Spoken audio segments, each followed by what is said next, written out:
how important do you think it is for women to find resources in other women?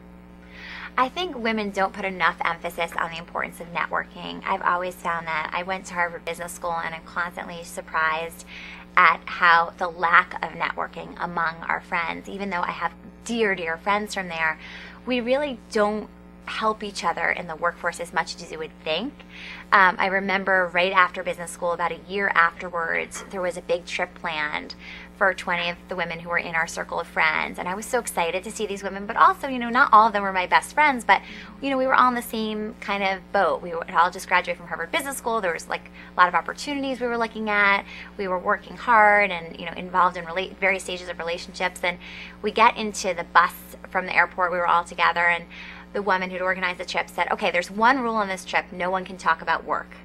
And I thought, is anyone but me think this is crazy? I mean, we all know each other because you're at business school together. Can you imagine men getting together and saying, no one's allowed to talk about work? I mean, it's crazy. And no one did talk about work that whole time. So now to sort of shift gears from journalism to your television show, what was the inspiration behind that? Well, what's funny is I've kind of been pegged like the how-to girl, and I'm the one who has all this how-to advice, and I'll often be interviewed and people are like, okay, what's the best way to get a stain out of, a garment? Or how do you find a lost object? Or how do you build a great relationship? Because all these topics have been in my books, but at this point I have 400 topics in my books. And so literally I sometimes get nervous before interviews and people are like going to quiz me. It's almost like I need to what chapter are they going to ask about? I can't possibly memorize all these books because I didn't write the advice. And so what's ironic is when I have an interview, my favorite ones are the ones that ask me about the experts in my books.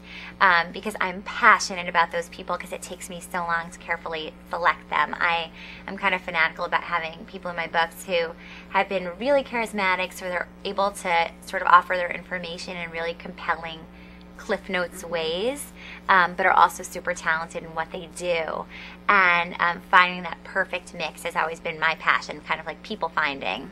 I always say, like, some people pick stocks, some people pick wines, I pick people.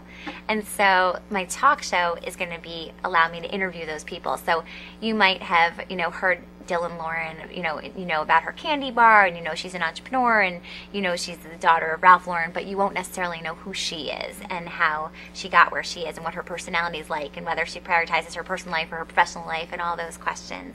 And so this is the first time that you'll see all these experts, but who they really are. And I think until now, you really only see that with like a Brad Pitt is interviewed by Barbara Walters, but a lot of the people that we see every day on the Today Show, Peter Greenberg, for example, the travel expert, who is he and what's his life like and how many days a year does he sleep in his own bed? Like, those are the kinds of questions I get to ask.